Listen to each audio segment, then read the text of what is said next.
this season. In their very first season in Denver, the Avalanche captured the Stanley Cup championship.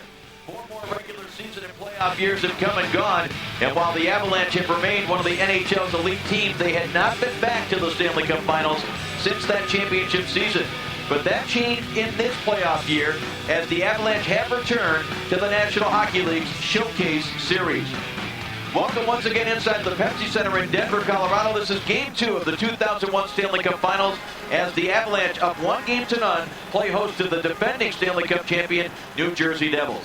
I'm Dave Strader along with former NHL defenseman Joe Micheletti. And Joe, I think the Avalanche shocked a lot of people, not so much in winning Game 1, but by winning in such a convincing manner by a 5-0 score. They dominated, certainly, Dave, in every aspect of the game. And you can start with the way they forechecked and put pressure on New Jersey. New Jersey played a passive series against Pittsburgh last round. I'm not sure they were ready. But had to be made because of the injury in Game 1 to Randy McKay. He's probably out for the rest of the series. Yeah, Randy McKay with a broken left hand. Bob Corkum, number 22, will fit into his spot. And the other thing Larry Robinson, the coach, has done is he's moved Sergei Nemchinov, number 12, to center, along 2 Russian players, Mogilny on one side and Breland on the other. He's trying to put 4 lines together that can play against the 4 lines of Colorado. You take a look at the defense and the goaltenders, everybody shares the blame, but Marty Brodeur must be better, and certainly the captain, Scott Stevens, must be more noticeable. Absolutely. As a group back there, they have to be better at getting the puck out of the zone. Marty Brodeur, I thought, had a good start to game number 1, but ended up losing at 5-0, as we talked about.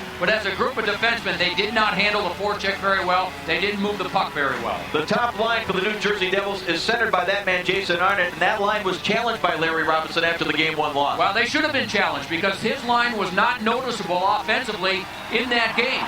And Arnott's line is certainly one of the best lines in all the National Hockey League, maybe the best line in the world. But for that line to go, Jason Arnott has to be the key. He's big, he's strong, so he can hit and play a physical game, but at the same time, he's got great hands and can shoot the puck. He has to lead that line in this game. And if your center's not having his best game, the wingers find it hard to have their best game. Patrick Elias, who set a club record with 96 points, didn't have a shot on goal. Well, Patrick Elias, I think, is regarded as maybe the best left wing in all of hockey, and I agree with that. But in game number 1, he was not noticeable. He did not have the puck very often. He certainly didn't have any scoring chances. And for Patrick Elias to be effective, he's got to start skating. He has got to find the open areas, and he has to make things happen. I'm sure if Coach Bob Hartley of the Colorado Avalanche could have written a script, it would have come out exactly the way Game 1 played out for him. It was perfect, and that's why his line stayed exactly the same in game number 2 as they were in the first game. Joe Sakic's line was absolutely tremendous, but he got an awful lot of mileage out of his other players as well. Chris Drury had a goal. Stefan Yell was very effective. And so they had 4 lines that rolled, and they all played well. And, of course, the defense played very well. Patrick Waugh got his 18th career playoff shutout, the most in the history of the NHL. And Bob Hartley was able to rest some key players. Yeah, when they got ahead 3-0, 4-0 in particular, and then 5-0, in the last 14 and a half minutes, Rob Blake only played 1 shift. He didn't play one in the last 10 minutes. So Bork was rested, Blake was rested, so was Foote. That's a positive. And perhaps the NHL's most valuable player from the regular season. We'll find that out after these playoffs, but he certainly was the MVP of Game 1. Now, from the opening faceoff in Game 1, there was not a better player on the ice than Joe Sakic. He did everything to lead this team to their win. Scored 2 goals, added an assist, won an awful lot of key faceoffs, and every time Bob Hartley needed a spark, he put Joe Sakic on the ice, and he provided it. He was tremendous. If Sakic was the best player, then I think you could go with Patrick Waugh, and this guy, Rob Blake, is the next 2. Rob Blake with 3 points in the game. Yeah, those 3 points. Now he's leading all defensemen in the NHL playoffs in scoring with 17 points. He has assists in 5 straight games, and the thing that Blake brings to this team that they did not have before the trade deadline is someone that can play well defensively, a big, strong defenseman that can hit just about as hard as anybody in the league, and yet he loves to go on the offense. He reads the plays extremely well, can shoot the puck, and loves to dish it off. So the Colorado Avalanche had everything going. Their question would be, losing 5-0, do the New Jersey Devils take that as some kind of a positive and say, you know what, we're even more motivated for Game 2? Yeah, this is a team that doesn't panic, and they're led by that man right there, Marty Brodeur, who handles the puck often.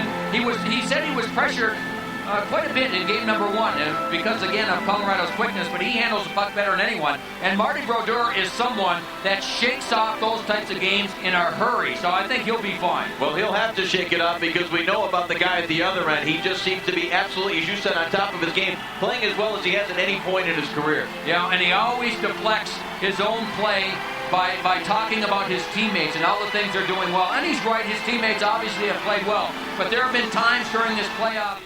They can lose to still play tomorrow, Joe, but the prospects of trying to win 4 out of 5 against Colorado, not very good. And Larry Robinson, remember, someone that owns 8 Stanley Cup rings. He knows about this. He knows about the pressure. He knows how to handle players. I'm sure that he's got this team well prepared. And the 2 top lines will start out going head-to-head here on the first shift of game 2. Jason Arnott and his line mates going against Joe Sakic. And Brian Rafalski, the defenseman for the Devils, is back in behind his own goal. Makes the outlet pass that does not connect with Arnott. It did roll on to center ice, but it's stepped back in quickly by Ray Wood. Devils recover as Stevens sends it ahead on the reach of Sikora.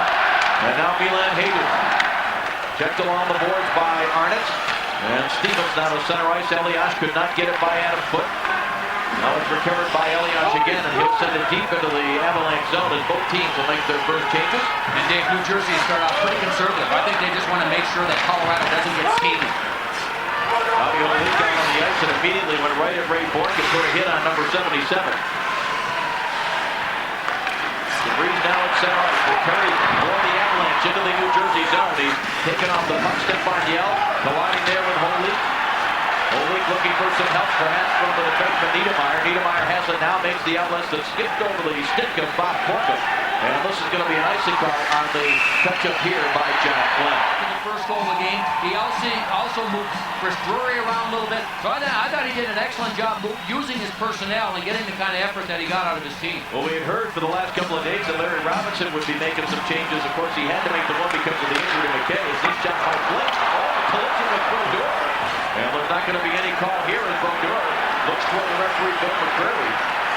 As I was about to mention, that Larry Robinson had talked about playing Scott Gomez on the wing, but right now he's down at center. Here's the lead pass for Drury. He was caught by Niedermeyer. Now the pass comes back to Michael Skula. But right away, Alexander McGinley is on him. Guess who hit Brodeur? The pass, hot Dan Mino. Back, here's a chance for Blake. Hit shot with Buckley. Comes out of the net. And McGinley was there to try to keep it from coming to the crease area. And now the play is blown in by McCreary. And Rob Schiff, the referee who's out at center ice, is calling a penalty, and it looks like it's going to go against the New Jersey Devils. I believe Scott Niedermeyer will get the penalty. He came in late to clear out one of the Avs players. Here's Rob Blake, number 4, middle of your screen. Look at that chance. He goes up high because the defenseman slides, and as the play continues, you see Niedermeyer behind the net with the cross check to knock it as Niedermeyer takes the first penalty of this game. And the Colorado Avalanche, they've been good on the power play, Dave. They're get Alex Tanguay on this power play. John Madden and Jay Pandolfo are the 2 penalty-killing forwards, along with Scott Stevens and Colin White on defense for the shorthanded Devils. Pandolfo able to slide this puck out to center ice. Sakic hands it back down to Bourque. Bourque and Blake playing the points on this very dangerous Colorado power play. And here comes the future Hall of Famer Ray Bourque putting it up on the glass. Roder unable to get a stick on it. Devils second attempt to clear it. It comes down to John Madden. And Madden takes a look around. He'll bide his time and then dump it into the Avalanche zone. The biggest change that Colorado had to make when they lost Peter Forsberg was on the power play. It's a team now on the power play that dumps the puck in and retrieves it, as opposed to letting Peter Forsberg carry the puck over and set up the play. Elias gets there to a loose puck and clears it all the way down the ice. Minute 10 remaining in the New Jersey penalty. The Avalanche with the man advantage here in the opening minutes of game 2. Chris Drury makes a little shift with the puck and now carries it into the zone. And his shot was stopped by Brodeur. Here's Drury again. Drury looking for somebody out in front, still hangs onto it. Drury hands it off in deep. Back to Drury, save for a rebound. Slap to the corner. That was Sean O'Donnell, the defenseman for New Jersey, that quickly cleared it out of there. Drury giving a shove by O'Donnell. Danica in there as well, and the veteran New Jersey defenseman. Cleared to the line, and it's held in by Adam Cook. Cook sends it off the boards, and the 50 the puck that chucked it on the right front to the Avalanche, but the Devils able to clear. 2 great chances by Colorado, and both by Chris Drury. he was. Remember how good Brodeur was early in game number 1. Here comes second with that great speed ahead. He hands it off. The left hand coming was Hayden, but the puck was deflected over the glass and out of play. Colorado 1 for 5 on the power play. In game number 1, they only had 7 shots. How about this? Here's Drury watching a little give and go. Drury goes right to the net, and the quick shot, and Brodeur was able to get over there in a hurry, get good position, and made a very good arm save. Chris Drury got surprised tonight, by the way. His older brother, Ted, flew in from Boston tonight. Of course, Ted, an NHL veteran as well. His face-off controlled by second, and he took a hit along the board near the blue line. Now the puck recovered by Pandolfo. Penalty about to expire. Niedermeyer now out on the ice, so the Devils are back at full strength. And Adam Foote hands it off for second, so the penalty killers for the Devils doing the job. Here comes Hayter. Milan Hayter shoved along the boards by Corkum. And now Rafalski hands it off for Stevens. Stevens up the left wing side, then Chinov. Now Holy. Holy trying to get it deep, but could not. Oh, the Devils haven't even gotten in to get a sniff against Patrick Roy. It's been all Colorado here in the early going. And all those line changes that Larry Robinson talked about, guess what? Hasn't used them. These are the same lines he's got playing in this game as game 1. Here is Corkum getting a first shot that sails wide of the net. Now from the line, a great hand save by Patrick Roy off the stick of Colin White. As the puck is over the glass and out of play, as Reinprecht missed the glass there. So the But as Scott Stevens was saying, he said, listen, we want to go out and we want to play more physical, and that certainly includes Colin White because he loves to play that style of game. But he said, we have to play our positions. We've got to be a team that doesn't go out of position just to try and get a hit. If the hit's not there, we have to play the puck. And who better to learn from as far as Colin White is concerned than the man sitting directly to his right, Captain Scott Stevens. No Scott Gomez to take this face-off for the Devils against Stefan Yell.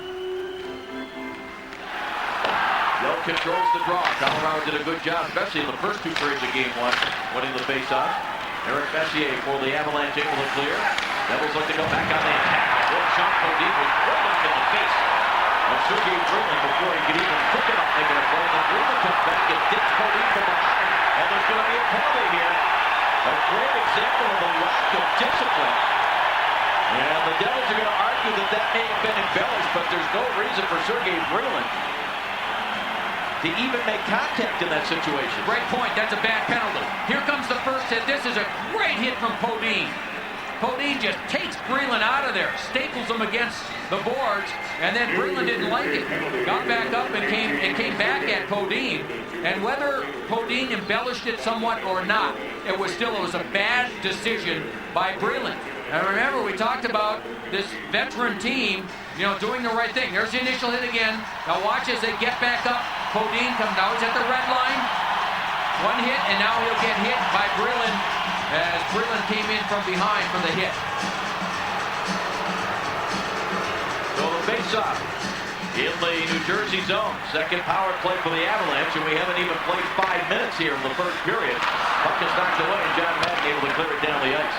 And New Jersey did a good job of killing the first power play for Colorado. And generally your best penalty killer is Marty Brodeur, and he made 2 excellent saves on that first power play on Chris Drury. Second played it along the board. Blake at the right point held it in, but it's quickly cleared away by Stevens. And the Avalanche have to regroup with a man advantage. Blake with it. Sends it rink wide in the New Jersey zone. Tanguay tries to go back to the point. Ford has it there. Sends it back in deep. Brodeur blocking it for Stevens. Intercepted though by Tanguay. Comes back to Ford. He drives a shot. And deflected by Brodeur. Here's Stevens with it. Stevens hammers it off the board. Tanguay holding it in. Ford slides it across. The pass is well intended for Tanguay. And it was just deflected at the last second. Now second. Getting into Hayter for shot. Save made earlier. Pocket ball shot. Save rebound. It's an open net. It's good. The Avalanche on the power play after Brodeur had made a spectacular save.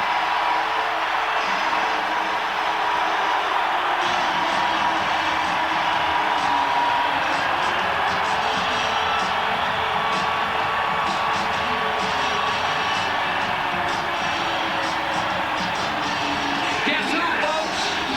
Number 19, the captain, Joe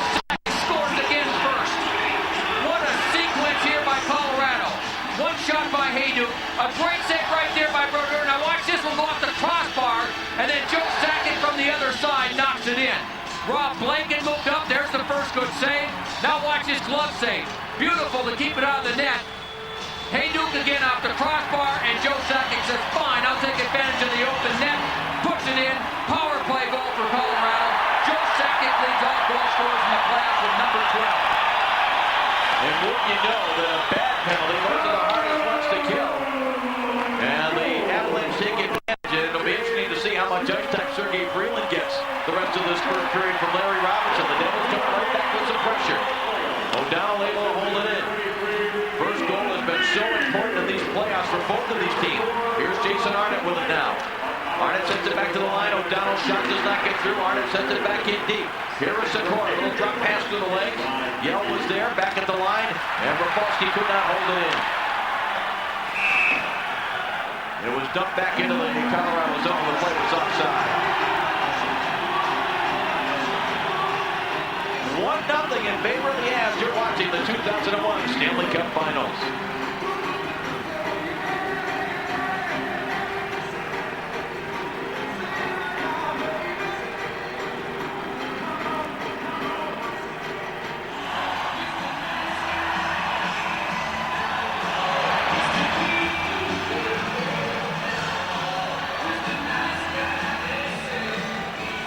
Colorado 11-0 in the playoffs when they scored the first goal of the game.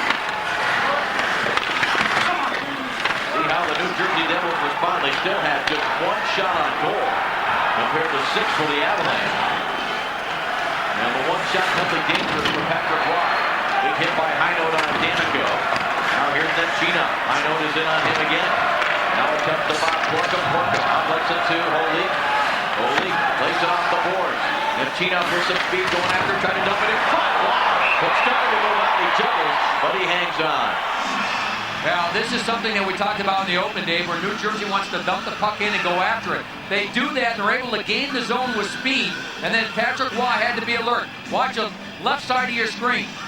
Bobby Olik just throws it in softly. Now here comes Sergei Nemchina. He'll throw it to the puck. Patrick Roy gets caught out initially, deflects the puck, and then it goes off his own player, and then he had to catch it with his glove. So New Jersey threw it in softly so that Patrick Roy could not come out of the net to play it. And then Patrick Roy just scrambled back to make the save. Gomez and Sakic. Gomez wins the draw. Back to the line. A shot safe made by Walker. Clears it himself to the corner.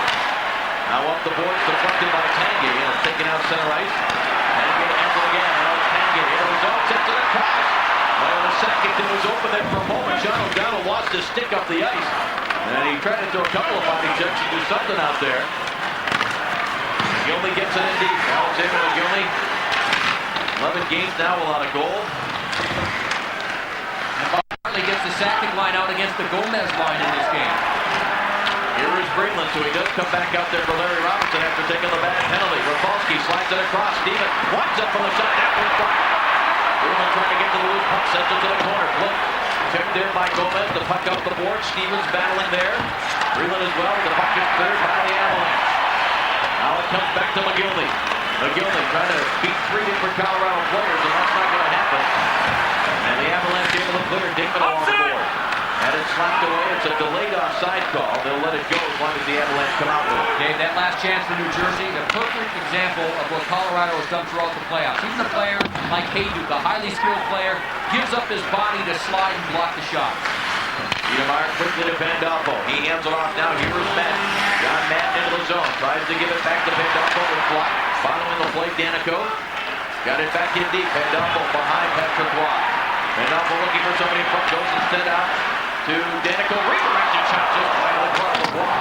Avalanche trying to clear. Niedermeyer, good job to hold it in. Sends it back around the board. Klemko will get there first for the Avalanche. Fans on there. Just avoids Turner Stevenson and gets it out to center right. Pepsi Center appreciating the hard work of the Avalanche again. They have a 1-0 lead over the Devils. Very similar start, pardon me, Dave, to game number 1. Crowd into it. Colorado controlling the play. Puck is cleared down, and this is going to be an icing call on the touch-up by Niedermeyer. Well, New Jersey came back, and at least what they did, they were able to get a little bit of momentum in the offensive zone. Pandolfo makes the play, back to the point, and Danico takes one shot. Now that redirects, and Patrick Waugh had to be alert, and that shot just went wide on the other side. And now watch Hayden, 23, right in the middle of the screen. Look at him go down to block this shot. I mean, this is a highly skilled offensive player, and that's the way Colorado's played. I mean, everyone doing their job, whatever it takes to win hockey games, and he went directly back to the bench. Yeah. And you see him back there in the right with his head down a little bit behind the players. He's got ice bag on the right arm. Yes. Milan Hajduk was saying a lot of his friends back in the Czech Republic watching the Stanley Cup Finals, and they told him, don't come home this summer without the cup. He's listening.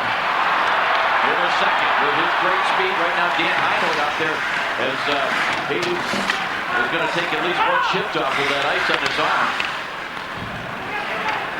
Colin White chasing it back down, deep into the New Jersey zone. Here comes down to Sikora. Sikora's pass into open ice. Drury makes the hits in there with Colin White. And White, who's the bigger man, is the guy to run down. Drury's tough. Not very big, but very tough. Now Hajduk comes out, and he's replacing Heinold on this line with Drury and Niemanen. Now Stevens handing it off for Niedermeyer. Olik at center ice. Backhand pass for Corkum. He'll drop it back for Nemchinov. Nemchinov shot to the front of the net. Wants to take one. Puck in the crease. Corkum down the puck. And that was blocked in front of the puck. Is cleared by the Avalanche. And out through center ice. Taken now by Niedermeyer. Well, there's a good example there of the Devils crowding the net. Trying to make life a little bit tougher for Patrick Waugh. Again, keep in mind, Patrick Waugh with not only the winning streak in Stanley Cup Finals play, but the shutout streak. Here comes Freeland this up. Joe Gabriel against Scoot. Takes it high up off the glass. It'll be chased down by Reed. Dave Reed backhanding it along the boards. Line practice there. And he goes it back along the boards into the Devils zone. O'Donnell has it there and hands it off down to McGillney. McGillney tries to make a little play in the neutral zone. Cody knocks it away. And Stefan Yell moves it back deep into the New Jersey zone. Cody goes down and put a hit on Colin White. Two of them continue to battle. Colin White, you mentioned he's got a short fuse, Joe, and he almost lost his temper there. He went after Codine and then stayed with him and fell down, and Codine nearly had a chance in front of the net. 8.5 remaining here in this first period. Avalanche have the power play by Joe Sakic. You notice the other thing, Dave, as soon as Mogilny gets the puck, he has just a split second to make a play. And he's trying to beat the Colorado Avalanche players, and it's not happening. Here is Bork now. Backhanding it, center ice. And that's going to be whistled down as a two-line pass. 8 minutes, 15 seconds left in the first period. The Colorado Avalanche with a 1-0 lead.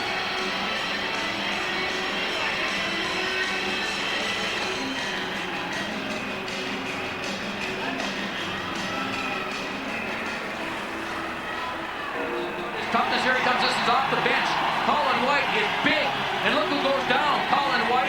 Drury stays on his feet. Now New Jersey came out. Remember we talked about them shooting it high? That one goes high. And look at number 4 in the white in front. Rob Blake doing a nice job on Bob Corkum to keep him away from a rebound. Joe Sakic has the only goal so far in the game. His third of the series. His 55th career playoff goal. Lead the series 1-0.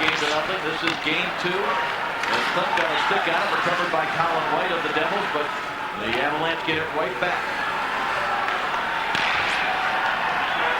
Now Clint looking for Dingman left wing side. Dingman sets it across, picked up a chance for right, but he bends and does get a soft shot away that Brodeur is able to handle. The puck is cleared by Elias out to center ice. Reed throws it back the other way behind the play. We've got a penalty, and is this going to be another retaliation? Patrick Elias was hit down in the New Jersey zone, and he must have retaliated. He sure did. That was a good shoulder hit by Dingman. Elias went back into the corner to pick up the puck. After he moved it, Dingman, who is big and strong, 240 pounds, he just kept going. He just kept going. Even though Elias moved the puck, he had to get ready for the big play. Here it comes, right side. Now here's the big hit. Big hit. Now behind the play, right the puck's going down the other way. He gets him with the stick. Yep. The slash on the left wrist. And for the third time in period number 1 of game 2, the Devils find themselves shorthanded. 2 of those very bad penalties. You know, what makes it hard to believe is they know it's going to be called. It's been called already and burned them once. And Elias has got to know the one referee was standing right there. So here comes Colorado with their 3rd power play already here in the first period of game 2. In the corner, Tanguay, very patient with the puck. Keeping Stevens at bay. Tanguay gets it back here. Hayden for the quick shot. That was Ray Bork who was up screening the goaltender Brodeur. Now Hayden gets it off for Bork. Quick pass for Sakic. Sakic through a screen, deflected by Stevens. Picked up, shot, save, made right. Brodeur. Off the stick to Brock Look. Colorado's getting shots on their power play in this game. They didn't get that many in game number 1, but they are finding the open man. They're taking the shots. But how about the short, very quick passes Colorado's making with the man advantage? Spectacular. Dumped in by Bork. Brodeur does not handle it cleanly. Right, given a rough ride along the board by Niedermeyer. Now Blake to Bork. He tried one of those quick passes that bounced over a stick. And a lead pass for Sikora does not get through. And the Avalanche will regroup with a man advantage. Dave, what that says is that the players without the puck are moving. They're skating to get in the open areas. And then the player with the puck is finding them and making that quick pass. Now Bork to his defenseman. Adam Foote and Foote will slide this one in. Up on the glass, Brodeur couldn't handle it. It is taken now by Hayduke in the corner. Hands it off for Sakic. Quick little reversal for Tanguay. Great cycling by this line. Here is Sakic with it. Setting up for the shadow of the pass. Hands it off to Skula. Skula checked on the play. Chops it along the board. Here comes to Pandolfo now for the Devils, and he dumps it down the ice.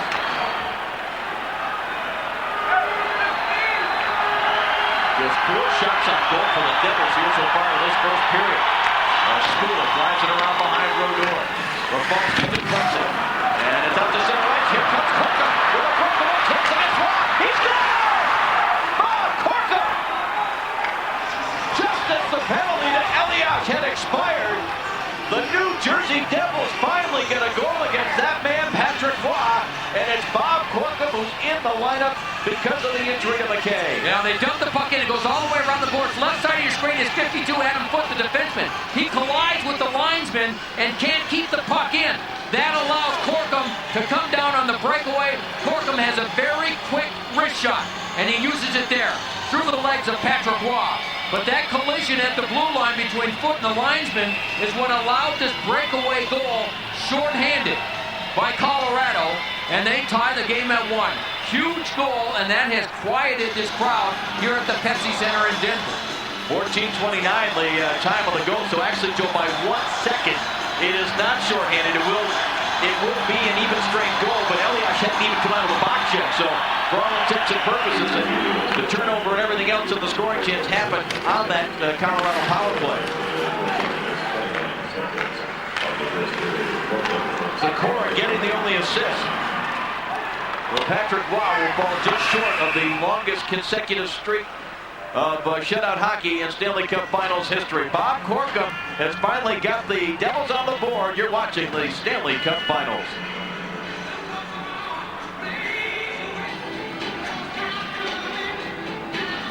Now, right after that, Eric Messier takes a roughing penalty. So New Jersey being outplayed, having to kill a lot of penalties, trailing 1-0 in the game, suddenly get a goal to tie it. Now they're on the power play. And they win the faceoff. Here is Sikora setting up for that good shot of his, and he sails it just wide. Elias behind the net along with Holik. They dig it free. Sikora gets it out to Rafalski. He sends it in deep now for Elias. Elias to Sikora again. Sikora top of the circle. Elias tried to get a shot away. It was blocked to the puck clear. And another penalty coming. And it's going to go against the Avalanche, I believe. This is going to be a 5-on-3 advantage. And they're trying to get the attention of the other New Jersey players. Yeah, and that was a good play right there behind the net by Jason Arnott. It's important when you're on the power play and the opposition takes another penalty to give up the puck right away. Give it to the opposition so that the whistle blows, and then you've got a 5-on-3 advantage for a much longer period of time. In front of the net, see Adam Foote with his right hand grabs the stick of Bobby Holik, and he held on for a long time. And that's the penalty, I'm sure, for holding the stick. So now not only does Bob Hartley's team face a 5-on-3 manpower advantage against them, the Colorado Avalanche lose one of their best penalty killers in Adam Foote. What a turnaround. Let's not forget some of the saves, again in this first period, that were made by Marty Brodeur, the New Jersey goaltender. Again in this game, this could have been a 2 or 3-0 game early, as was game number 1, and that only turned out to be 1-0 in the first period. We may look back on this power play as being a turning point not only in this game, but perhaps in this series, Joe. The game is tied at 1. Somebody lost the stick, and it was Podine, one of the 3 penalty killers. As the puck comes free, Podine has the stick back.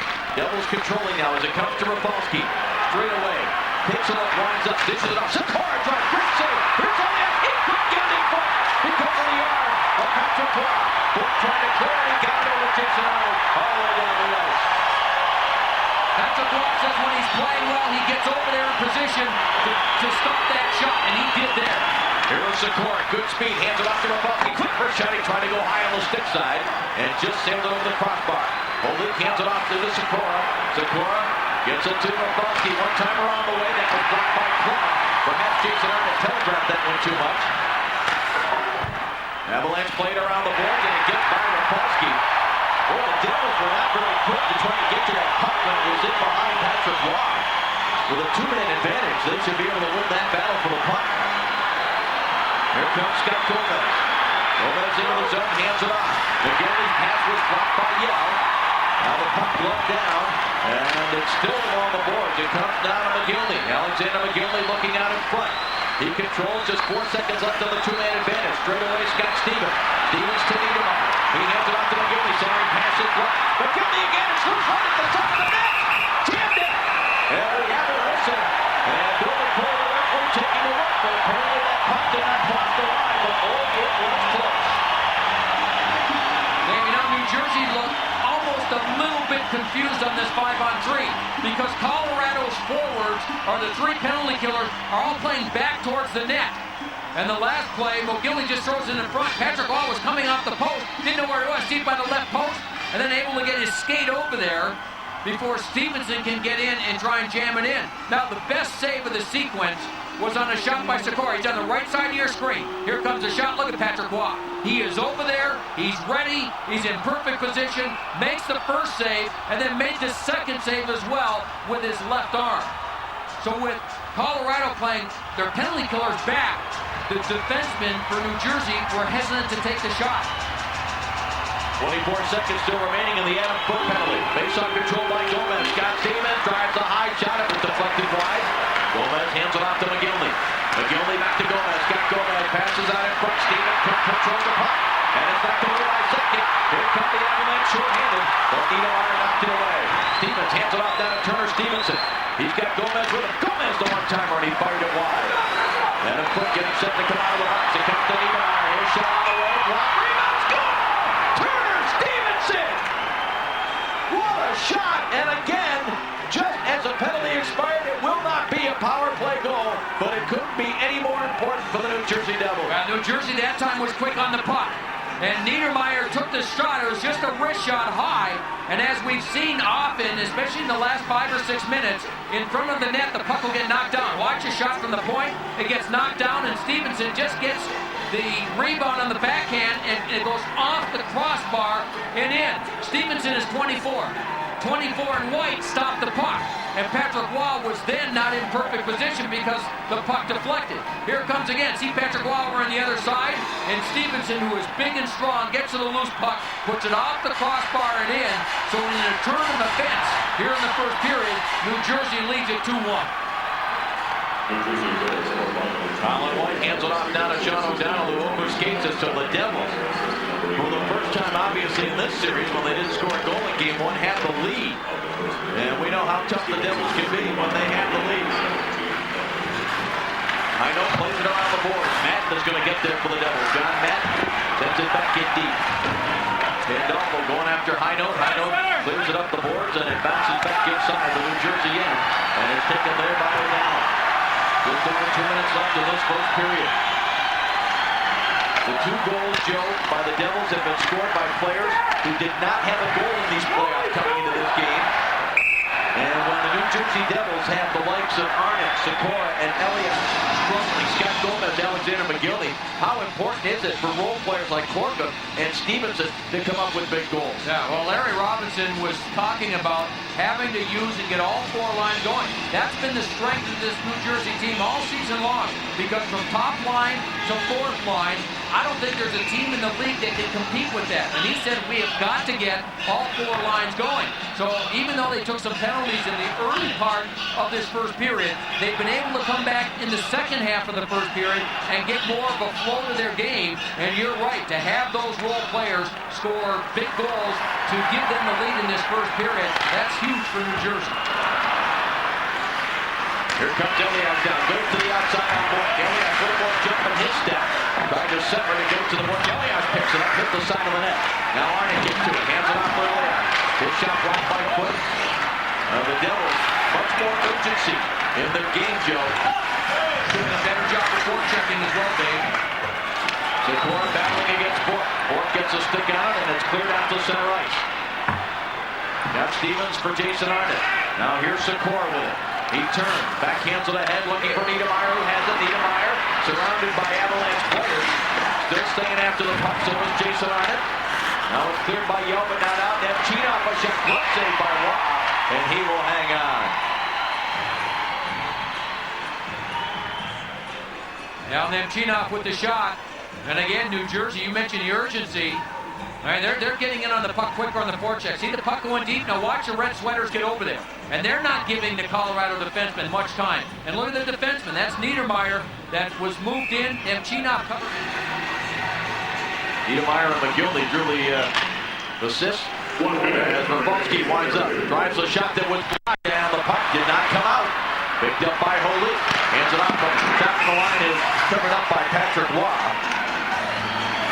Niedermeyer and McGillney for New Jersey, just to finish that, Joe, got the assist on the goal by Stevenson. Yeah, and Rafalski did a nice job again. They win the face-off. Now New Jersey's had the last 8 shots on goal. Watch right at the top there, it was Rafalski. He just kind of swung around and blindly was able to keep the puck in. And then there's the last shot. So at one, they had in game 1, but that domination not continuing as it did in game 1. The Devils showing the character of the defending champions that they are. Rafalski took a hit, but kept the puck in the zone. Now Nemchinov getting some help from Holy. Holy trying to create some room, dumps it out between the circles, intercepted on a plate. And it's center ice recovered by Stevens, and he puts it deep into the Avalanche zone. Holy for a pretty good swing of the stick, and he's going to get a penalty. He really swung the stick at the stick of Rob Blake. You don't necessarily have to make contact with the player. You swing your stick in that manner. And the referee, Rob Schick, is going to call the slash against Bobby Holy. You're exactly right. You do not have to make contact for a penalty to be called. Now Scott Stevens is arguing the call with the referee, Rob Schick, who is officiating. There's the swing of the stick again on Rob Blake. Knocks the stick out of Blake's hand. Rob Schick, by the way, refereeing his first National Hockey League Stanley Cup Finals game in this one. So there's Holik in the penalty box. And 20.4 seconds. There's a look at Rob. Trainer needs something on for you. No way. Did a pretty good job, didn't he? Yes, he did. So the power play for the Avalanche on the ice here for the 4th time in this first period. They have scored once. That's the only goal so far for Colorado. Brodeur coming out to handle this puck. He'll try to clear this side. Nearly back in front for Alex Kage. Devils able to clear up the far side, just missing. Controlling that was John Madden. The first period will come to an end, and what a turn of events. That really was. New Jersey was able to kind of gather themselves after falling behind 1-0 and taking 3 early penalties in this game. They were able to gather themselves and come back and get back to that 5-on-5. They scored the 1 goal, then the second one on the power play, and then the second half. 数々のドラマを生んできたスタンレーカップ。あらゆるスポーツの中で獲得するのが最も難しいと言われており、これを追いかける者たちは全ての精神を注ぐ。そしてこのカップに届いた者たちのみ素晴らしい栄誉を手に入れることができるのである。When you win a Stanley Cup, you get a tremendous amount of respect around the league from the whole industry, you know, managers, players, coaches, and when you do win one, it seems like everybody wants a player from that team just to kind of bring that back into the dressing room and get a piece of it. But it's a great feeling, and there's nothing like it. I wish I was born here though, because it's so big here. Like it was my second year, and my first year, wow, it seems easy to win the Stanley Cup. I'm just getting here and we're winning, first year and the second year. But now it's my fifth year, and now you start understanding how hard it is. It's so many good teams out there, and you need all the players to be really fresh and good goal, and you need some luck too. Well, the Detroit Red Wings had the depth, they had the leadership, and they had the coaching. And when you get those three things going in the same direction at this time of the year, here is the rich reward. When Detroit win Stanley Cup, and I saw the guys just hold it like Stanley Cup. Like I just said, like maybe someday, I can hold the Stanley Cup and see the difference, how they feel, Yeah!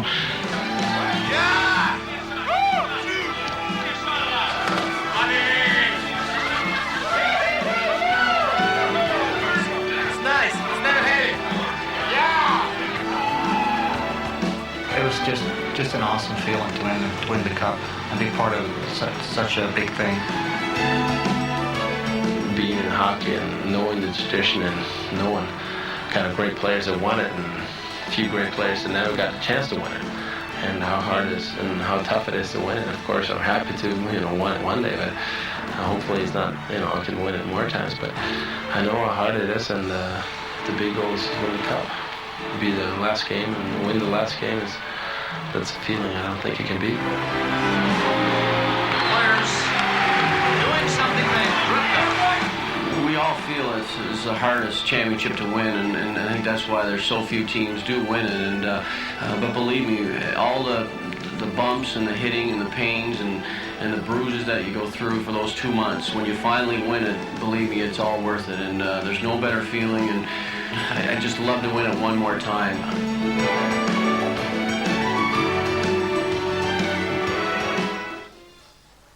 それでは第1ピリオドのスタッツを確認しておきましょう。ご覧のようになっております。ショットオンゴールはニュージャージーが12に対してコロラドが8。それ以外はほぼ互角といったところでしょうかね。そうですね。フェースオフもほぼ五分です。しかし得点2対1。これコロラドの方が1点がパワープレイゴールなんですよね。はい。で逆にニュージャージーの方は2点のうち1点がショートハンドゴール、そしてもう1点は5人対5人で奪ったゴールですね。はい。ということはどうなんでしょうね。デビルズの方がいいということなんですかね。そうですね。意識的にはデビルズの方がいいと思いますね。はい。Stanley Cup Finals play without giving up a goal, and Patrick Roy came very close to that. I sure did. The goal that beat him was legs and the quick wrist shot by Corkum. And how about another role player, Turner Stevenson, with a huge goal for New Jersey.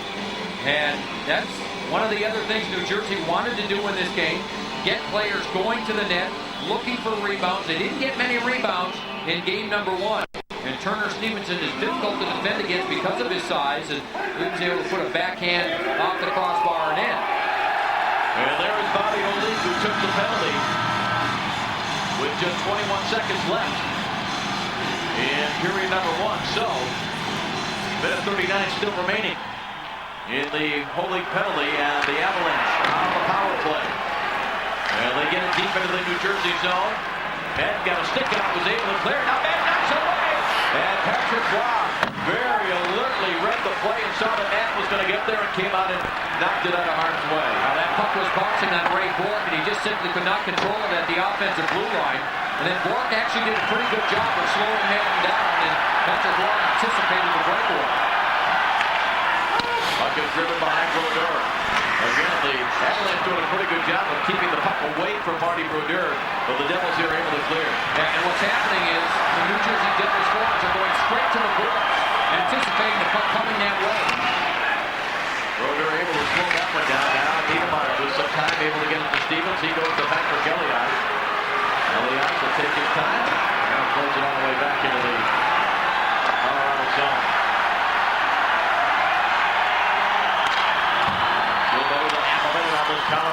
play. Niedermeyer back together, trying to backhand it out. That hit Joe Sakic.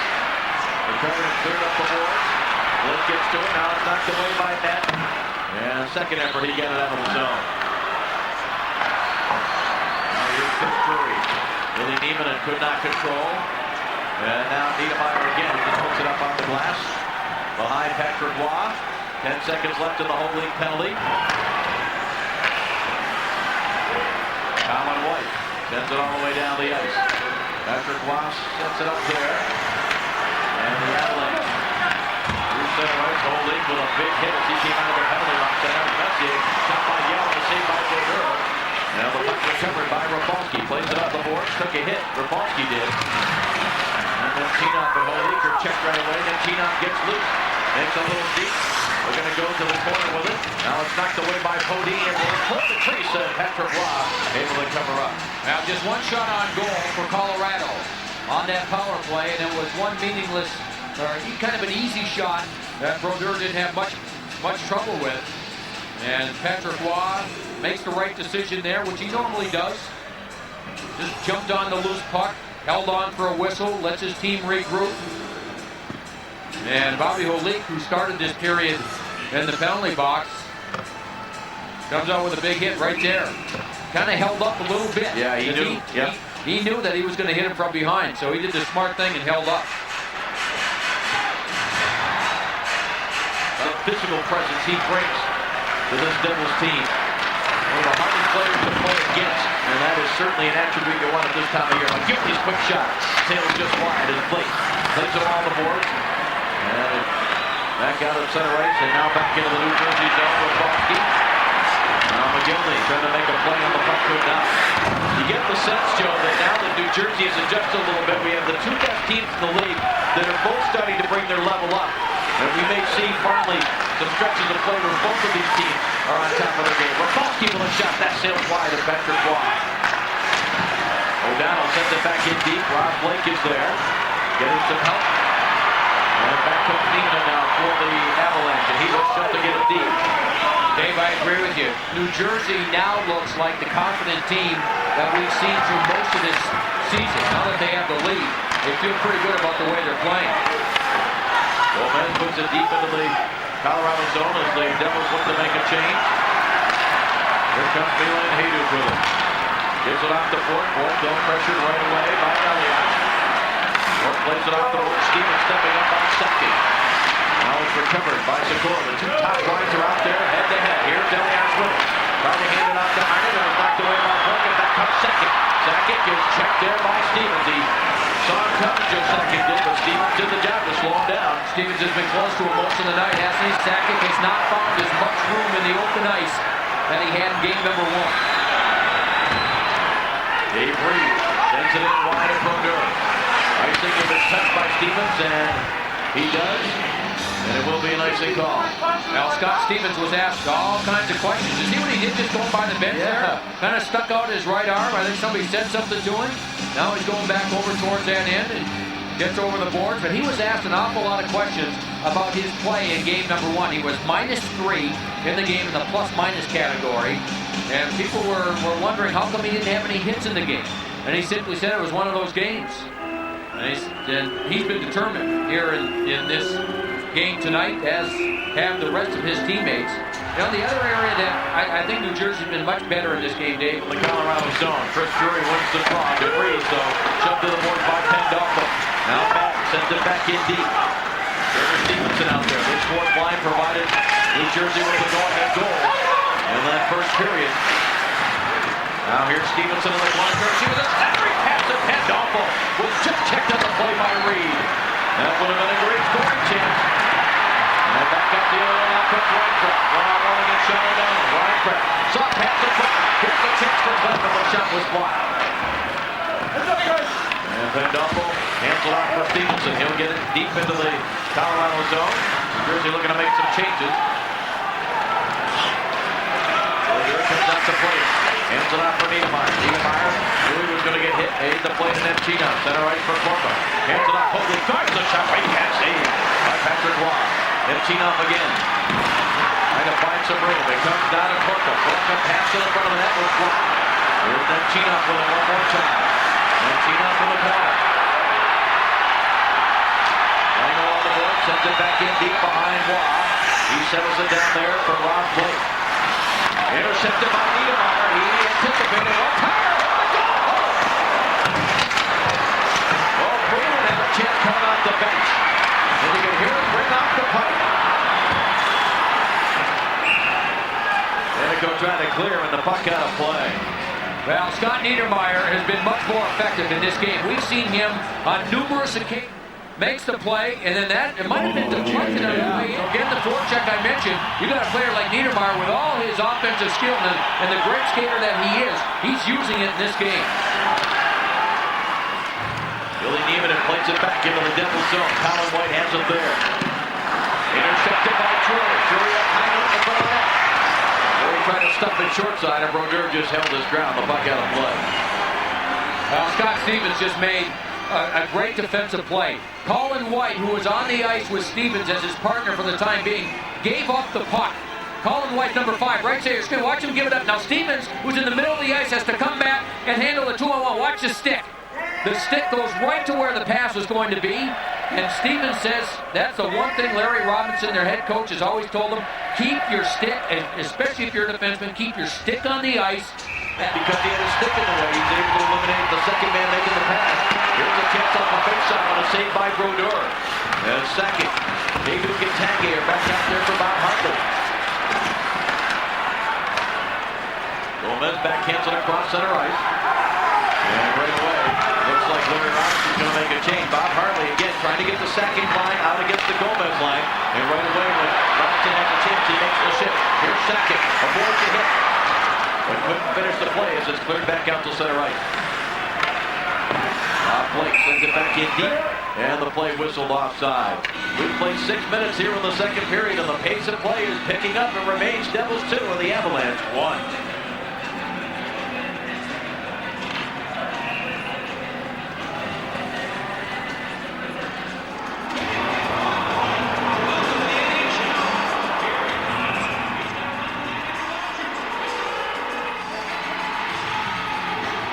Rob Blake, Colorado defenseman, says he patterns his game after the New Jersey coach Larry Robinson. Not a bad guy to copy. He played with Robinson for 3 years in Los Angeles, and then he played under Robinson for 4 years in Los Angeles. So he said even when he was very young, watching Larry Robinson in his glory years with the Montreal Canadiens, he used to pattern himself after him, and he used to wear number 19 as a youngster. Well, it helps to pattern yourself after Larry Robinson if you grow to be 6'4", 225, 30 pounds, physically built like Robinson as well. Adam Foote for the Avalanche, back to retrieve the puck.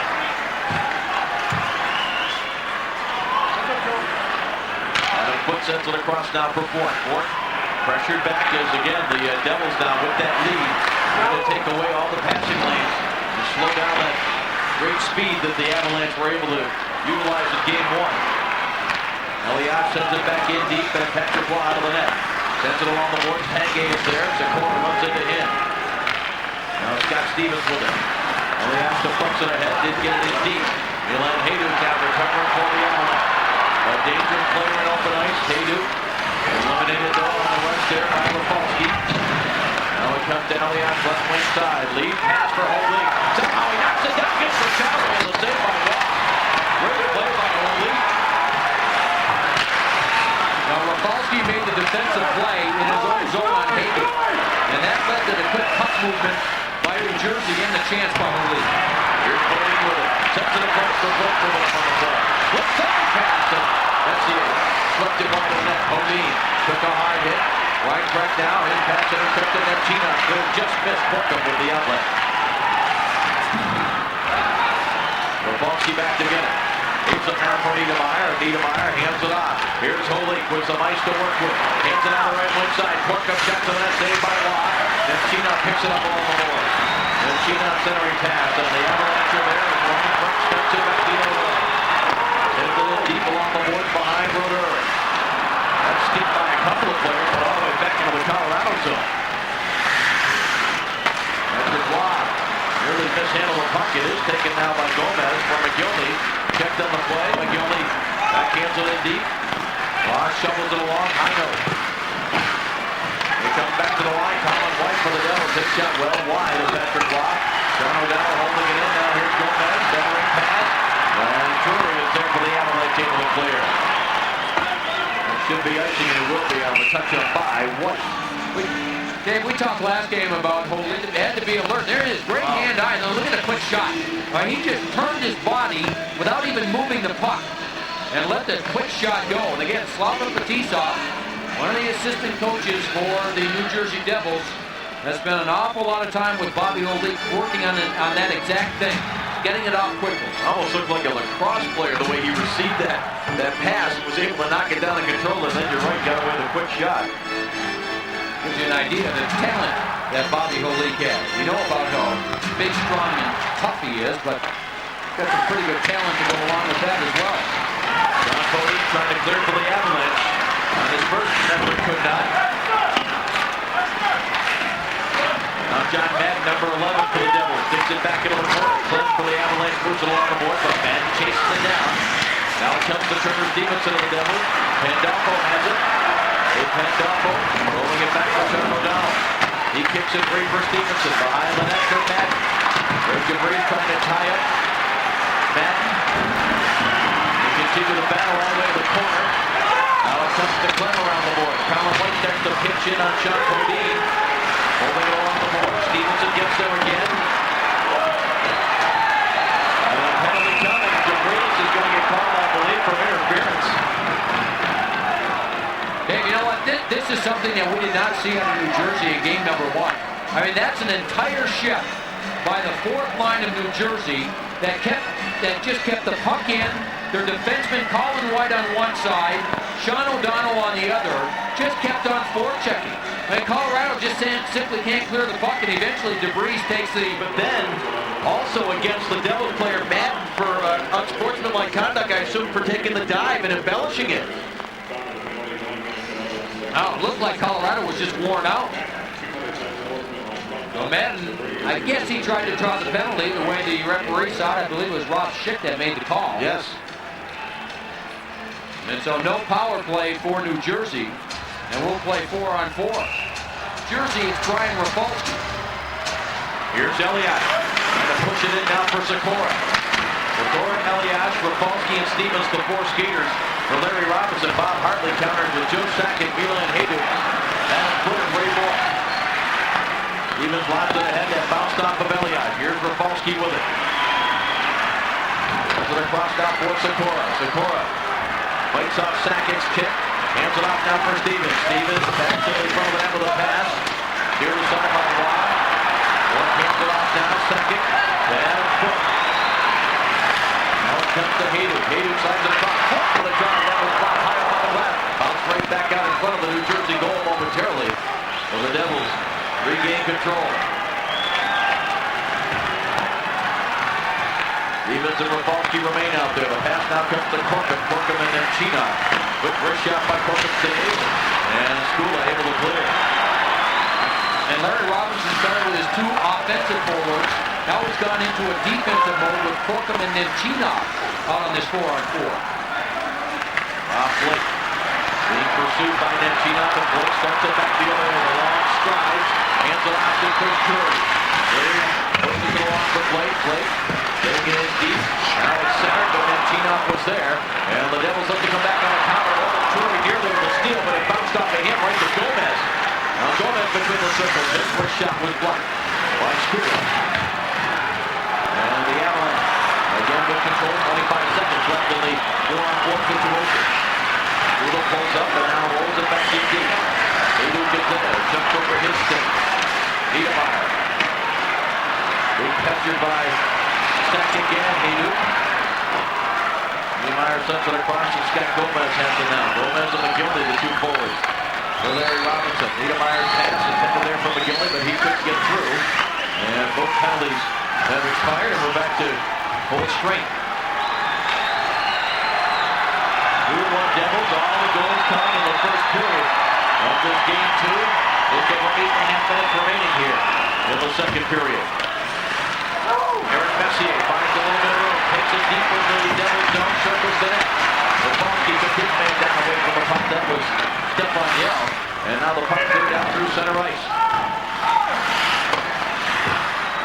And punt back together. Center ice, O'Donnell for the Devils, blocked it. Stevenson took a big hit from Eric Messier and then kind of swung his stick toward the Colorado forward, and some of the fans here wanted a penalty.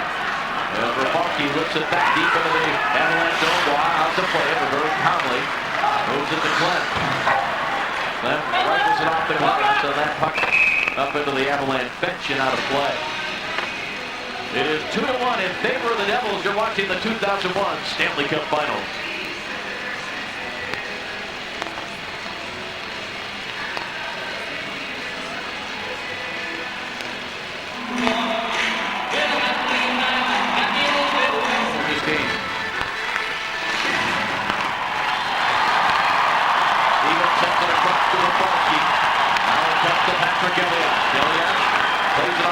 Tries to get around Adam Foote. That's not easy to do. Foote won't let him do it. And now Foote went down very awkwardly. And he banged his face on the ice. I think he got hit with the stick. Oh, okay. It looked like he grabbed his face as he went down hard. And the puck is cleared back inside, but he's definitely too long. Well, he's doing everything he could to get around him, and that's difficult to do. Now Foote plays it off the boards. Will be picked up on the right-hand side by Foote.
Even though New Jersey won the faceoff, they couldn't clear the zone, and Rob Blake stayed in. Watch New Jersey win the faceoff. Rob Blake way up the top left of your screen. Watch how he anticipates where the puck is going to go. Wasted no time at all. There was Alex Stanley. Got the deflection, and what a save. What a save. Good, hard, low shot by Rob Blake. And Marty Brodeur comes up with his best save of the game. Alex Tangay's got plenty of points, but only 2 goals so far in the playoffs. Intercepted and Madden able to clear. Tangay had a goal in the Vancouver Series 1 against LA, did not have a goal against St. Louis.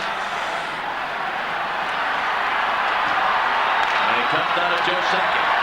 Sakic rifles it across the New Jersey zone. Scott Stevens gets there. And it's cleared by Blake this time by Pandolfo.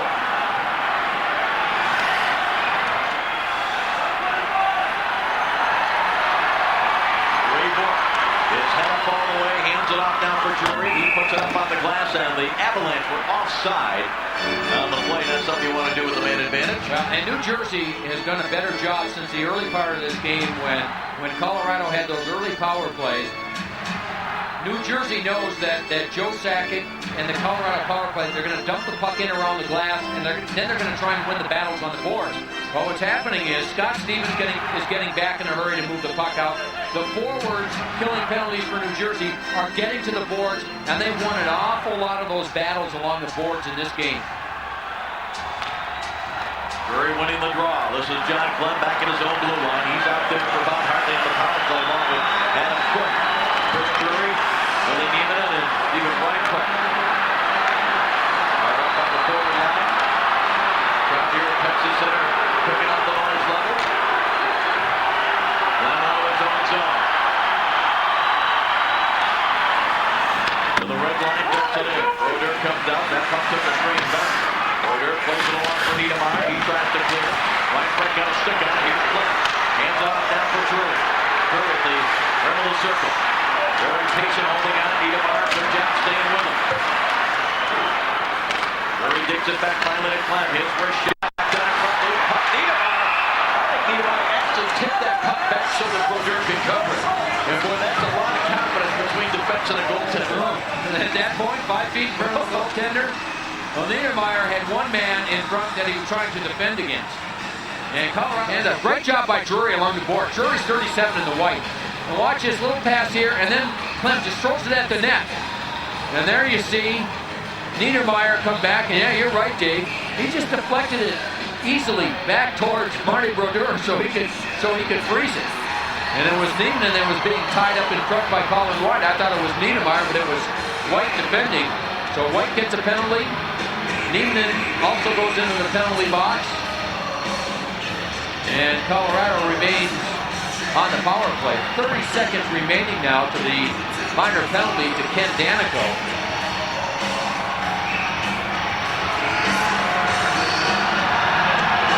Second, taking the face-off here against Markham, and it's controlled by the Avalanche. Blake moves it in quickly now for Tankett.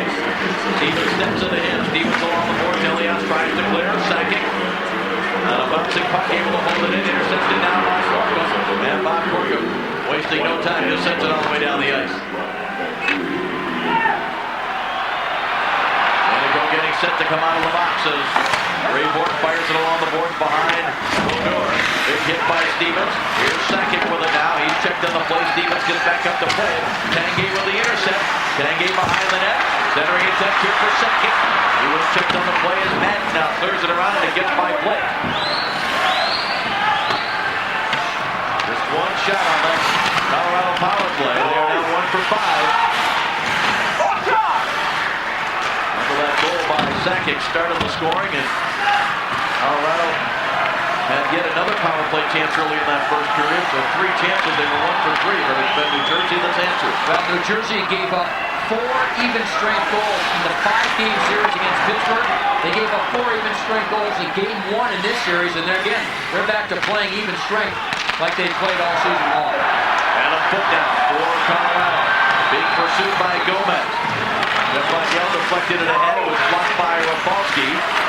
Now neither team able to get control. Foot, boy, he took an errant stick from Alexander McGillney. And McGillney is indicating what I thought I saw is that the stick bounced off of Adam Foote, or part of his stick, and then flew up in the air. Yeah, you're right, Dave. McGillney gets a penalty. Doesn't like the call. Now he's saying that, I believe that he's saying that Foote moved his arms and his hands up, which then took the blade of the stick of McGillney up with the hands and caught him on that play. Adam Foote is number 52. And so McGillney and White both end up in the penalty box. Adam Foote was just coming across the blue line. And as McGillney reacted to him, as the puck got to him, the stick just came up on the play. 4:26, the time of the call against McGillney, and Colorado gets yet another power play chance. Stevens hands it off, but Pandolfo for the short-handed Devils able to get it in deep. Now Blake up off the right side, Milan Haydu. Drives it high up on the glass. Brodeur has no chance to get the goal stick on that. Now second, able to hold it in. Second. Back pass for Brook. Doubles it off down for Tanguay. Tanguay behind the net. Hands it off to Haydu. What a great pass by Tanguay. He had Brodeur and everybody thinking he's going all the way behind the net. There's Haydu with it for Tanguay again. Intercepted by Diaco, but he couldn't get a stick on it. It comes back to Ray Bork at the line. Bork stick handling, spinning. Hands it off for second. Went off his stick. And Matt able to clear for the net. This additional pressure that New Jersey is putting on killing the penalties, in particular on the defense of Colorado, is giving them problems. They don't have time to make plays. Bork puts it in deep. It jumps over the stick of Brodeur. Now Niedermeyer. Well, the Devils get the stick on to play it around, but Drury is there for the Avalanche. Knocked away. And here's Elias. Niedermeyer's going to quickly jump up on the play. Niedermeyer, great skating defenseman. Takes it in deep, and when he doesn't have the offensive option, he'll just put it back in deep. 40 seconds left on the McGinley high stick. Put to the red line. Drives it behind Brodeur. Again, Brodeur couldn't get a stick on it, and Chino could not clear the zone, but Niedermeyer will. Colorado just simply does not have the puck as much in this game as they did in the first game. They're looking for open space, but as Billy Neiman had told us between periods, there isn't much out there. Bouncing puck at him, knocks it down, running and firing a shot into the glove was Tanguay, and the Devils able to clear, and Alex Tanguay is the man back to get it.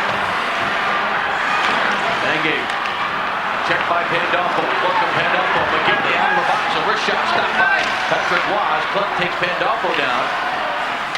The two huge penalty kills by the Devils here in the third period to maintain the one-goal lead, and this will be a hand pass. It was gloved by Tanguay to Stepan Yell.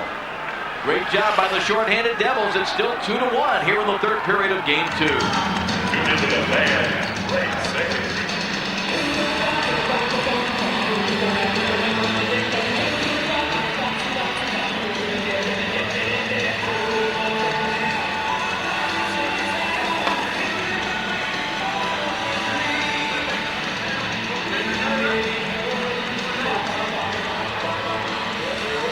They're putting so much pressure on the Colorado players that even Sakic is not finding any room, not finding any time to make plays. And they've totally taken Rob Blake, for the most part, out of the offense, and Ray Bork out of the offense because of the pressure they're receiving.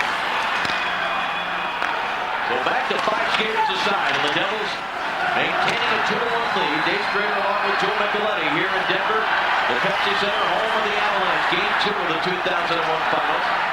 The series will shift to New Jersey for Games 3 and 4 Saturday and Thursday. As Bork now sends it across. Stepan Yell had it for just a moment. And the Devils get it right back. Zakora, his pass jumped over the stick of Elliott. Patrick Waugh coming out to handle it. Around the board, Zakora got a stick on it. Recovered by Eric Messier, but held in by Sean O'Donnell.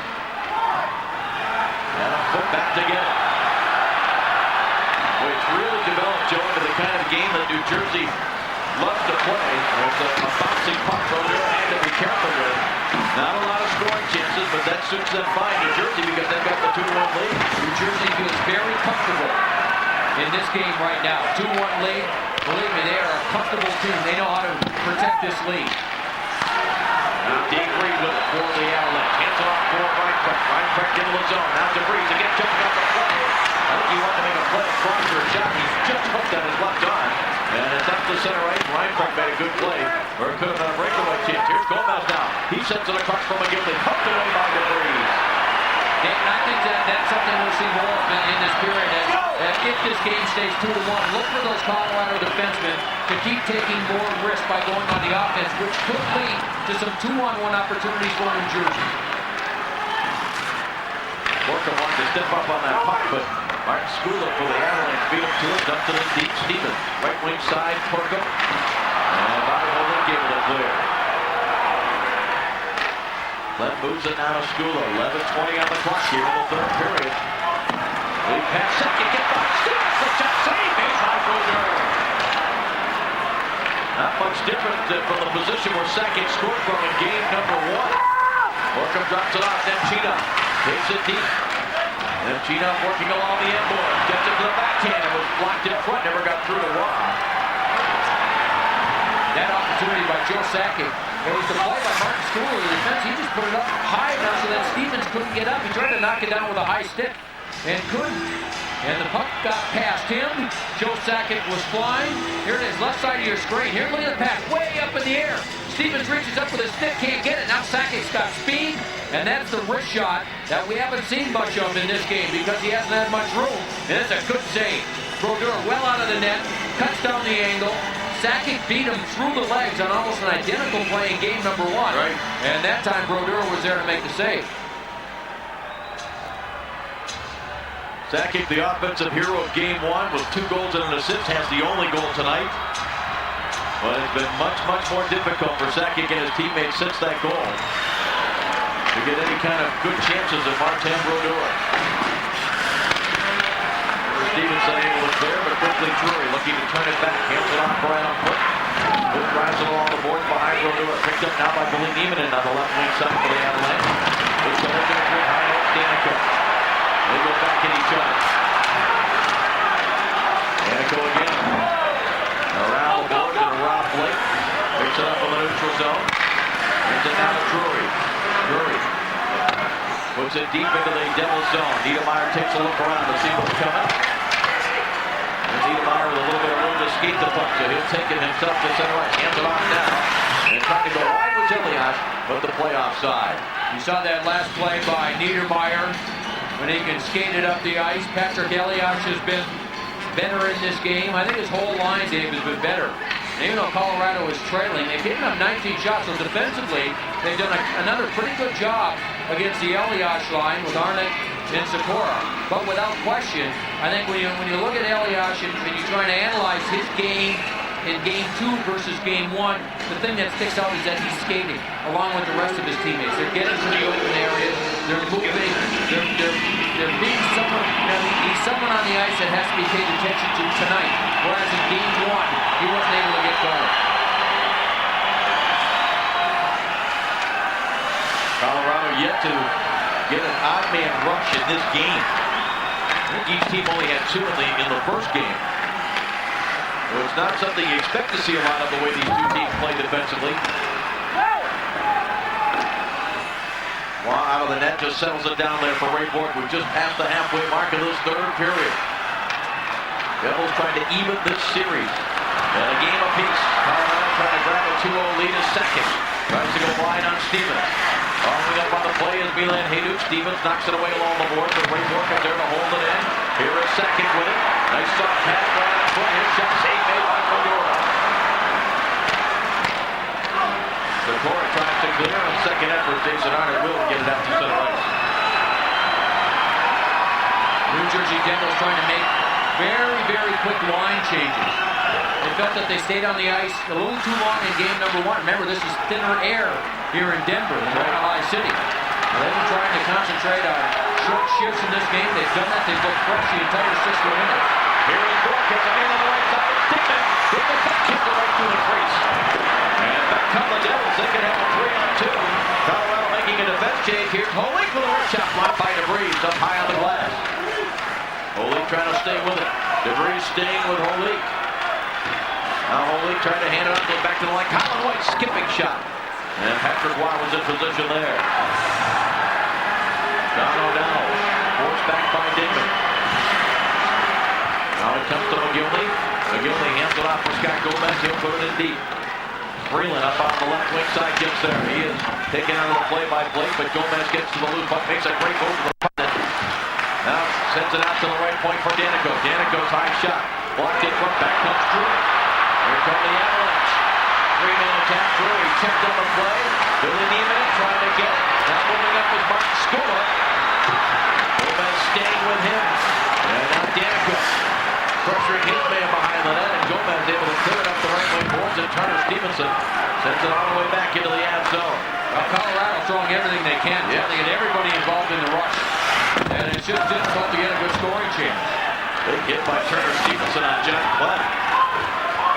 Race for the puck here. Who will touch it first? It'll be Stevenson. No icing. Now John Madden trying to get it out in front. The Avalanche get to it. Alex Tanguay now. Lead pass for Stepan Yell. Ball checked right at the New Jersey line. Now Tanguay gets to it. Tried to hand it off for Yell, but boy, the Devils just getting sticks in the passing lanes and shooting lanes. Sikora now.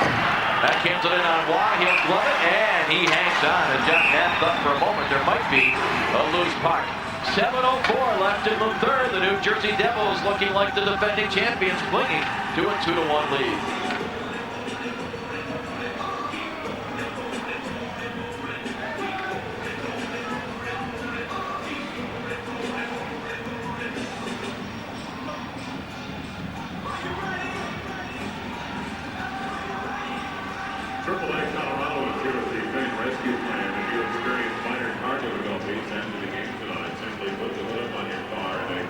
Colorado's just going to have to send everybody to the net. Get the puck to the net any way you possibly can. It doesn't have to be the perfect shot. Just get it to the net, throw it at the net, and hope that you have players going there, and hope for a deflection off of a player of your own or theirs.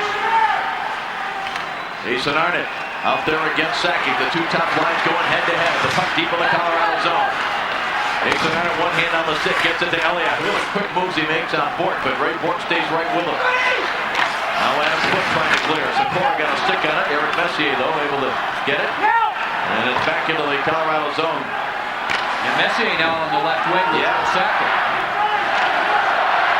And Bob Hartley's trying to get some offensive players on other lines. That's why he's breaking them up.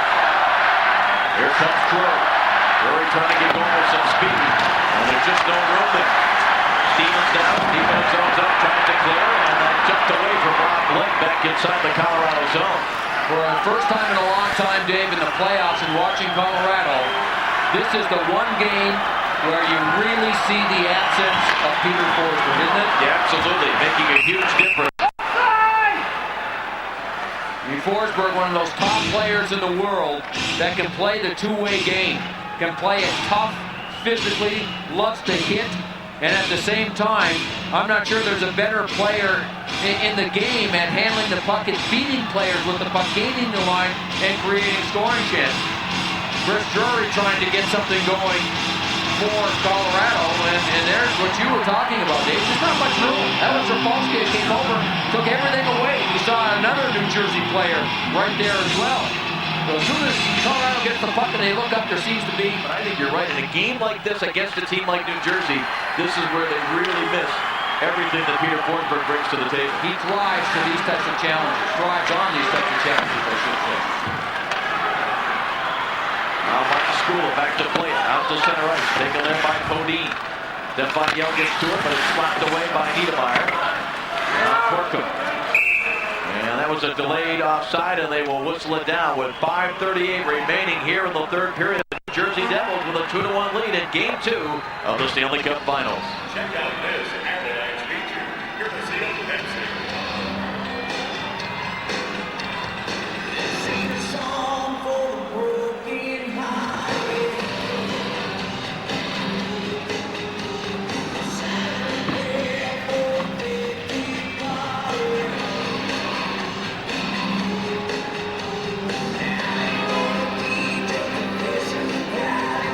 The Avalanche fans that were making so much noise and had plenty of reason to in Game 1, trying to get the home team going here. Late stages of Game 2. The Devils with a 2-1 lead as they try to even up this series in a game apiece. So now Tanguay is playing up on the line with Drury on one side and Haydu on the other. So Bob Hartley's using his best offensive players. Now he's going to two lines. Yeah. Drury unable to hold that puck in and roll it back into the Colorado zone. And a foot. Oh, boy. Oh, big collision between Foote and Elias. And Foote was not in a very good position to try to protect himself. Oh, my. Yeah, no, he was going as fast as he could, trying to get to the puck. And it was Patrick Elias, who I think is hurt on the play also, even though he's on his feet. Here comes Elias, 26. Look at the little hook. And then their legs get tangled up on that. A huge collision. I mean, both these players have to be lucky that nobody is seriously hurt.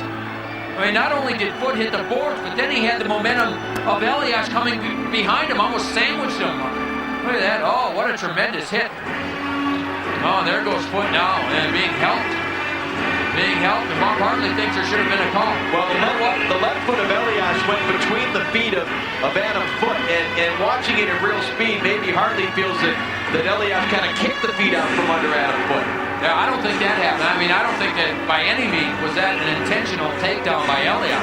But he did give Adam Foote the hook, which knocked him, which kind of pulled him backwards a little bit and a little off balance. Then when their skates hit, I mean, that was it. Foote was totally out of control. And let's only hope that Adam Foote is okay. And wouldn't that be a turn of events for this series as much as Adam Foote plays? Holy, clean face-off win. Rapolsky hands it off for Nemchina. Nemchina fires it wide of the net. Boy, he missed the net from that angle at depth. That's what happened. Puck was all the way down the ice. And Brodeur out to play it to Scott Stevens. Long pass for Nemchina out of his reach. Patrick Roy's going to come out and play it. The lead gets there again for the Devils. Puck just over the stick and Nemchina. Rob Blake able to clear it back the other way. I think it's probably ice if it looks like. Wow. The Devils got it right there. Now the fans haven't been real happy with the officiating, but I think more than anything, they've been frustrated with this game. I mean, they got spoiled that first game, didn't they, Dave? Oh, absolutely. When Colorado seemed to have the puck and all kinds of time and room and scoring chances, and it was just a dominant performance. But New Jersey, being the champions that they are, have come out. And Billy Niemanen was pleading his case to the officials. I feel like he did a pretty good job of pleading. Could hardly catch his breath, but he wanted to make a point to Bill McCurry, and he was going to make it.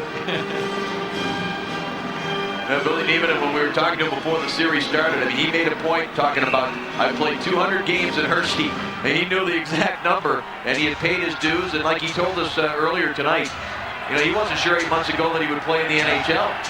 He's gone through an awful lot. He lost his father in 1998. His mother just made the trip over on Friday from Finland to see the Stanley Cup final. Here's Gomez now with a steal behind Patrick Roy, but a good recovery by Drury to prevent Gomez from setting anything up.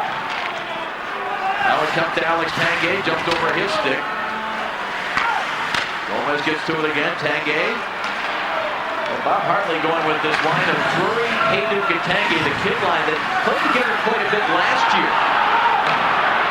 And even they're having trouble finding room.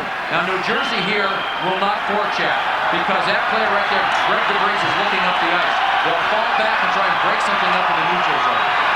DeVries to the red line, backhands it across to the near side of the Devils zone. Niedermeyer hard around the black line, correct. Knocked away by Brodeur, and the puck was lifted out of the zone, but blown dead, and it looks like the faceoff's going to stay in the New Jersey zone.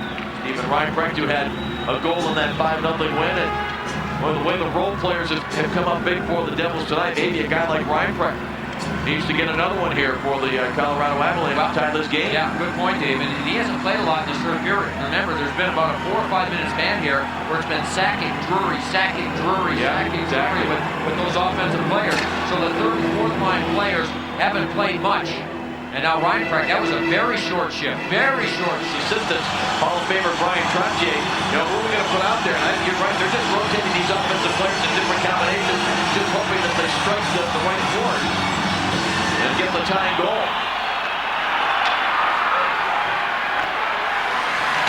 Stevens took a hit from Sakic, but Stevens able to clear the zone. 3:45 left here in the third period. Avalanche need a goal to extend this game. Or from behind his own net. That pass missed everybody. And Scott Stevens. Jason Arnott tried to slam it into the Colorado zone, but the Avalanche able to regain control. Here comes Rob Blake with a flip pass up the middle for Drury. Breaks the speed, trying to get through. And Brodeur just swept it away. Stevens got it up the boards, but not out. It's recovered by Stevens again. And Scott Stevens again trying to get it out. Drury taking down on the plate. Pretty proficient. Pretty good look at it. They're not going to call it here. I think Stevens got away with one. When he gave the puck up, he was flat-footed. And Drury had speed going the other way. And it looked to me like Stevens tripped him with the stick. Patrick Roy coming out of the net. They're going to make the decision here, and he'll go with it around the boards. Billy Niemanen lost it and picked up by Matt Madden. A shot blocked by Bourque. bouncing puck cleared off the far board by Dan Hinote.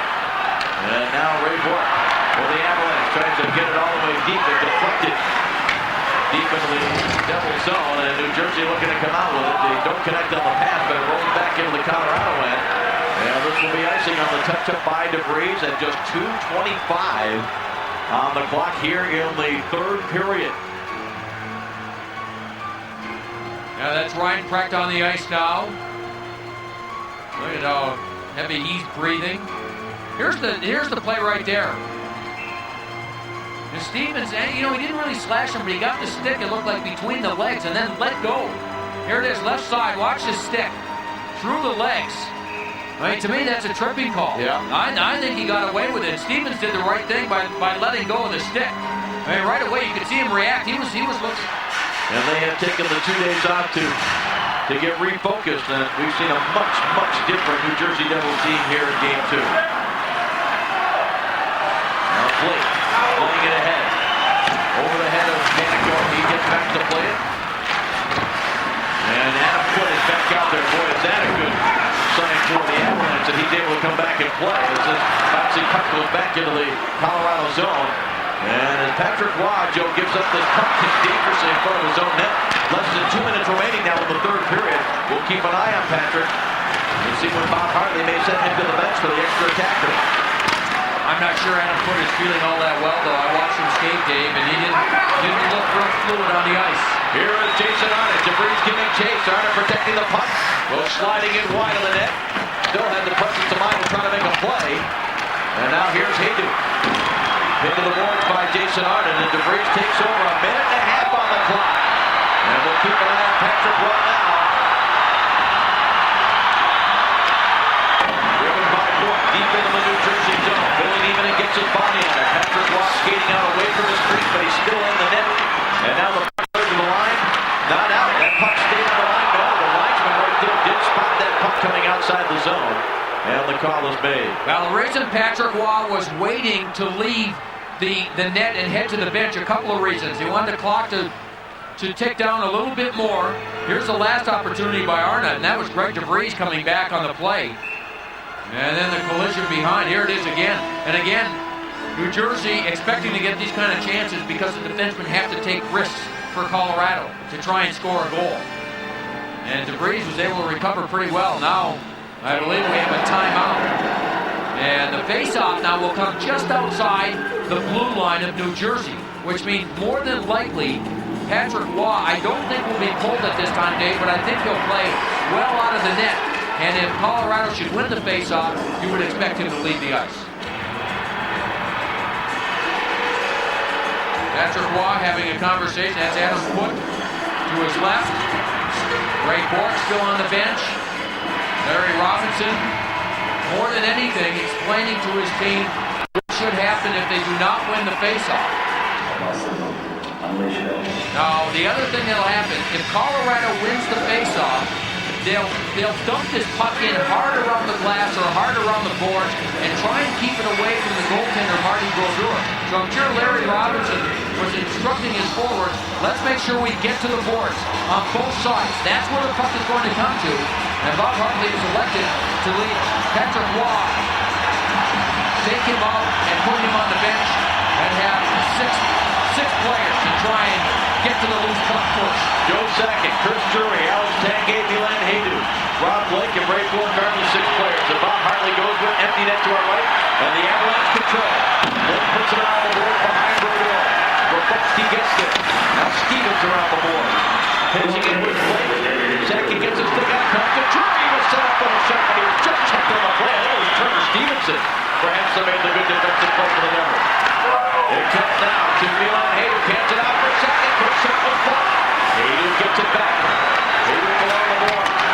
43 seconds left. Save. Here comes Drury again. Time to tuck it in and throw it in. Just held his ground. Now Haydu along the board. Second. Hands it off for Tanguay. Behind the net. Tanguay tries the short side shot and Brodeur has it in the glove. 2 wonderful opportunities for Colorado. The first one was by Joe Sakic, but it was blocked by Rafalski. A beautiful block on the opportunity by Sakic, who was inside the top of the circle. Drury then has this one in close, and Scott Stevens uses the stick to get the puck away from that. And then the final opportunity, Brodeur makes a good glove save. Tanguay handling it, tries to get it in the short side. You can see the goal stick of Brodeur. He lost that. Tanguay again, watch the goal stick. He loses it as Stevens goes over to help out. And Brodeur has the presence of mind to keep his focus and make an excellent glove save.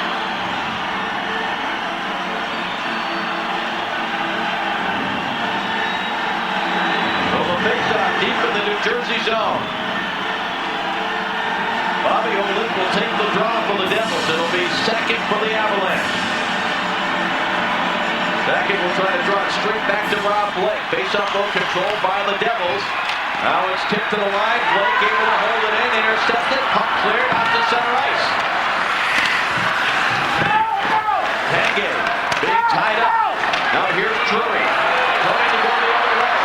Pass to center ice. Here is Milan Hayduk getting it off the glass in deep. Under 10 seconds to go.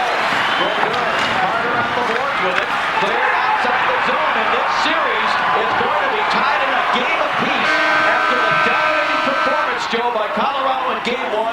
And Colorado taking a 1-0 lead in Game 2. The Devils have responded. Dave, the New Jersey Devils came out to start this game not the way they have been playing. It was almost like they played in Game 1. They took some bad penalties. They were not very disciplined. Colorado had a good start. But after the 10-minute mark of the first period, this game belonged to New Jersey. Even though the score was close, Martin Brodeur didn't have to face that many difficult saves, and New Jersey played the defensive type of hockey that they are accustomed to playing. Colorado ended up with an 8-2 advantage in shots on goal in the third period, and a lot of that due to perhaps the 2 power play chances they got. Even though they didn't get a lot of shots on the power play, they got some momentum. Yeah, and Colorado again, this is at the end of the game. Brodeur with that save. Drury tries to get there. What a play by Scott Stevens in front with his stick to just swat the puck away. And again, Colorado with their goaltender pulled. Tanguay trying to get the puck up high. See, Brodeur was off balance, lost his stick, and was able to make that excellent glove save. Well, the Devils win this game 2-1 to tie the series at a それ game では apiece. ご覧いただきました試合の得点シーンを振り返ってみたいと思います。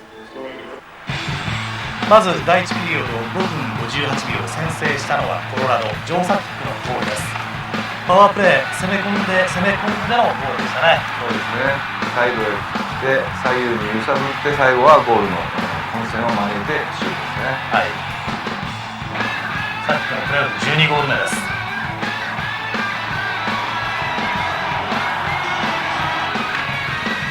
そして同じく第1ピリオドの14分29秒ニュージャージーの同点ゴール後半です。ハムでしたはい、ね、これね。ラッキーな面もありましたね。そうですね。ボールが回ってきたパックをそのまま持っていってドアの股間にゴールですね。はい。これで1対1の同点にしました。さらにニュージャージー同じく第1ピリオドの17分20秒ターナー・スティーブンソンのゴールです。リバウンド取りましたね。そうですね。シュートリバウンドをスロットに出スティーブンソンよく決めました。はい。ちょっとロアも最初のシュートで右にポジションがずれていましたね。はい。結局得点シーンはこの第1ピリオドに入った両軍合わせて3点だけに終わっています。